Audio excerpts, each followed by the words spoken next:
ကျွန်တော်တို့တင်ပြထားတဲ့အစိုးရတရက်မဟုတ်တဲ့အတွက်ကြောင့်မို့လို့သူတို့တွေထုတ်ပြန်တဲ့အမိန့်တွေညွှန်ကြားချက်တွေဒါတွေကျွန်တော်အနေနဲ့လိုက်နာကြဘာကြောင့်မှမရှိဘူးစိတ်ခိုင်းနေနော်ကြောက်ရွံ့ပြီးတော့လည်းသူပြောမဟုတ်ဘူးနော်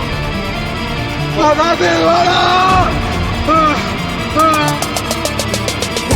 我的手边的人，你有生日天没把那个对象们来挂，那你家那个人快起用的人家，老用的谁小些啦？哎，最高规格，得要为留在快没秒规划，把那个兄弟的装上来装上，一挂比了谁到来呀？Oh shit！အဲ့ဒီရွေးကောက်ပွဲကတရားဝင်လူတက်ခွင့်ပေးမြောက်ပွဲကွာငါတို့ဘလောက်ကမြမေးလောက်တဲ့အရာတွေမဟုတ်လို့ရိုးရဲဆိုမေးဖြောက်လဲမရအဲ့ဒီခွေးကောင်ငရဲများကိုတွန်းလှန်ဖို့ခုချိန်ဒီသွေးကြောင်သေးလားငါတို့သွေးပေါက်ဆွဲထားတဲ့ပိုင်းတွေဒါနဲ့ပဲဘေးရှောင်လွှဲသွားလို့ခင်းသက်ရှင်းမြောက်ခဲ့တာဒီလိုပြင်မမှုကဘာလဲပြလေဝါရပြက်နေတဲ့ဘာပွဲသားတွေကိုလှုပ်တယ်ကိုဘာသာပဲစားဆိုပြီးခုလိုလာစမြပါခဲ့ရပြီမောင်မိုင်းပုံချင်းနဲ့လောက်မသားရရတယ်ဒီကိုများအုတ်တဲ့နဲ့ညာရဲ့ဘွားတွေကိုနိုင်ငံရေးစကုံကပွဲကတူရစာမဲပြိုင်နဲ့လာလဲကြမလို့ဒါပဲရမယ်ပေါ့ရုံးဘဘွားတွေမှာလောရတွေအုတ်ကြနဲ့ခေါင်းတွေငုံရတာပဲမလားသုံးကြမှာပဲဖုံတောင်းကြလဲဆိုထုတ်ပြလာခဲ့မှန်တာပြောမုံကြတာပဲမလားဘာတွေလုံးကြမှာလဲရုံးဘဘွားတွေဖုံမြုပ်သွားတာနဲ့ဘာသုံးကြမှာလဲကွာပြင်းပြင်းသုံးချလာတဲ့အဲ့ဒီအပုတ်ဘွားကဘာတွေကရုံးထားလာခဲ့ကြတလက်ထောက်ပေးတယ်မဲဘယ်ပါလဲတရားမျှတမှုတစ်ချက်လောက်မေးမယ်သူတို့လွတ်ရတဲ့ကိုကွက်ပြောက်တွေးတဲ့အမှုပညာရှင်သုံးချပြက်အောင်တွေးကို